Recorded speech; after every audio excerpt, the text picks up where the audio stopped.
Confident रहना है और कंसिस्टेंटली आपको तैयारी करते रहना है। ये कभी नहीं लगा था कि मैं टॉप कर पाऊँगा, मेरा बस एम यही था कि मैं आईएएस में हो जाए। मेरे ख्याल से डिप्रेशन स्वाभाविक है कि बहुत लोग इस तरफ हो सकते हैं, बट अगर आपके पास एक प्रॉपर सपोर्ट है, परिवार का अच्छा सपोर्ट है, तो आप इस चीज़ से बच सकते हैं। यूपीएससी के रिजल्ट आ चुके हैं और उनमें बिहार के शुभम कुमार है, उन्होंने टॉप किया है, वो पहले क्रमांक से पास हुए हैं। हमारे साथ बातचीत करने के लिए शुभम कुमार है, हम उनसे बातचीत करेंगे। जब आपको पता चला आपने भारत में पहला क्रमांक लाया है, आपने टॉप किया है, तो आपकी पहली रिएक्शन क्या थी? बहुत बहुत धन्यवाद आपका। जब मैंने लिस्ट देखा तो मुझे यकीन नहीं हुआ कि मैं टॉप कर गया हूँ। एंड वापस से देखा, वापस से रोल नंबर मिलाया, फिर थोड़ा भावुक भी हो गया, फिर अपने मम्मी पापा को कॉल किया। आप 24 साल के हो, इतने कम उम्र में आपने टॉप किया है, तो कड़ी मेहनत करनी पड़ी होगी।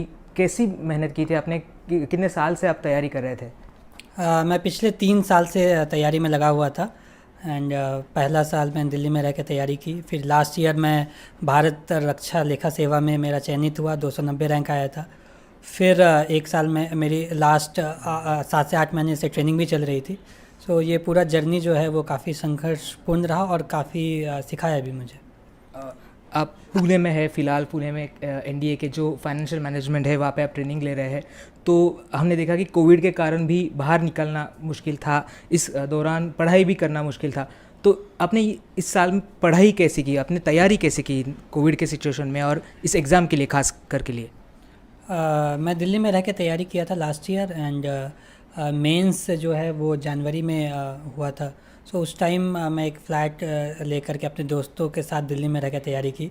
एंड जो भी मटेरियल एंड सोर्सेज है वो मैं ऑनलाइन डाउनलोड करके फिर प्रिंट आउट करके मैं तैयारी करता था। आप बिहार की हम अगर बात करें, आप बिहार से आते हैं, बिहार के मुख्यमंत्री नीतीश कुमार है, उन्होंने भी ट्वीट किया है, आपका अभिनंदन किया है।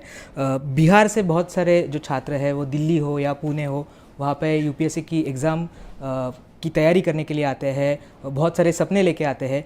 उन सारे लोगों को आप इस मौके पे क्या कहना चाहते हैं? उन सभी छात्रों को आप क्या संदेश देना चाहते हो? मैं कहना चाहूँगा कि यूपीएससी जर्नी आपको बहुत चीज़ सिखाता है। आपको एक कॉन्फिडेंट रहना है और कंसिस्टेंटली आपको तैयारी करते रहना है।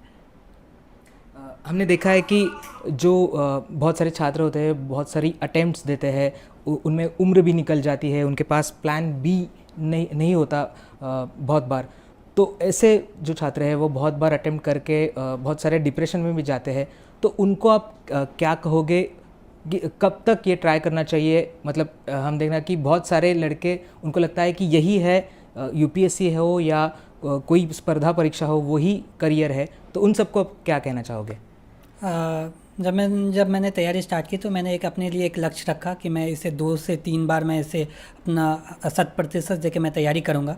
एंड एक प्रॉपर प्लान एंड एजुकेशन के साथ अगर कोई तैयारी करता है तो हो सकता है कि देर लगेगा, बट अल्टीमेटली आप सक्सेसफुल रहेंगे। जी हाँ, मैंने जैसे कहा कि बहुत सारे लड़के छात्र हैं वो डिप्रेशन में भी जाते हैं, क्लियर नहीं कर पाते हैं, बहुत बार अटेम्प्ट करते हैं। तो जो छात्र वो ऐसे उसका प्रेशर लेते हैं, उनको आप क्या कहोगे? उनकी तरफ आप कैसे देखते हो? प्लान बी होना चाहिए? मेरे लिए प्लान भी हमेशा से रहा कि मैं वापस से क्या कहते हैं, वापस से मैं अपने फील्ड में, सिविल इंजीनियरिंग फील्ड में वापस से जा सकता था। मेरे ख्याल से डिप्रेशन स्वाभाविक है कि बहुत लोग इस तरफ हो सकते हैं, बट अगर आपके पास एक प्रॉपर सपोर्ट है, परिवार का अच्छा सपोर्ट है, तो आप इस चीज़ से बच सकते हैं। और अगर कॉन्फिडेंस है, अगर आपका प्रॉपर प्लानिंग है, सो डेफिनेटली आप इससे तैयारी अच्छे से एंड अच्छे से कर सकते हैं। आपने आईआईटी बॉम्बे से सिविल इंजीनियर भी किया है, उसके बाद आप इस यूपीएससी में आ चुके हो। तो ये जो डिसीजन था, ये जो निर्णय था, वो कब किया आपने कि मुझे यही कॉम्पिटिटिव एग्ज़ाम में ही जाना है, आईआईटी बॉम्बे से सिविल इंजीनियरिंग करने के बाद भी? ये मैं अपने इंजीनियरिंग ईयर्स फाइनल ईयर में ये मैंने डिसाइड किया। एंड मैंने उससे पहले जो भी अलग अलग एरियाज़ है मैंने एक्सप्लोर किए। मैं कंपनी में भी काम किया, इंटर्नशिप किया, एंड रिसर्च भी मैंने अमेरिका में पर्ड्यू यूनिवर्सिटी में किया।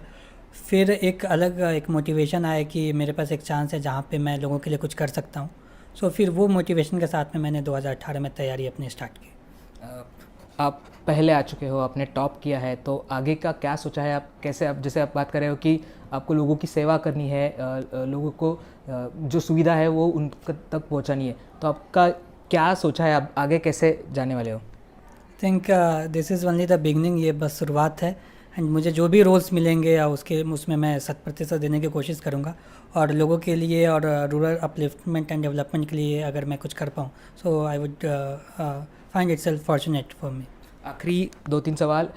मैंने जैसे पहले कहा कि बिहार के मुख्यमंत्री ने आपका अभिनंदन किया है, हम देख रहे हैं कि बहुत सारे कॉल्स आपको आ रहे हैं, शुभकामनाएं दे रहे हैं, तो ये पूरा, ये आपके लिए कैसा दिन है? मतलब आप बहुत देर से फ़ोन पे लगे हुए हैं, बहुत सारे इंटरव्यू हो रहे हैं आपके, कैसा दिन था आपके लिए? बहुत अच्छा था, and I did not expect ये कि ऐसा रिज़ल्ट आएगा। And I am not able to, मतलब सारे लोगों का कॉल्स मैं अभी रिसीव नहीं कर पा रहा हूँ, बट मैं कोशिश कर रहा हूँ कि मैं ज़्यादा से ज़्यादा लोगों से बात कर पाऊँ। काफ़ी अच्छा फील हो रहा है। अब आपने जब तैयारी शुरू की थी तो आपको ऐसा लग रहा था कि आप टॉप करोगे? अब कहाँ तक आपने सोचा था? बिल्कुल नहीं, बिल्कुल ये कभी नहीं लगा था कि मैं टॉप कर पाऊँगा। मेरा बस एम यही था कि मैं IAS में हो जाए। सो शुरुआत से यही एम था कि किसी तरह मेरा निकल जाए। ये कभी नहीं सोचा था कि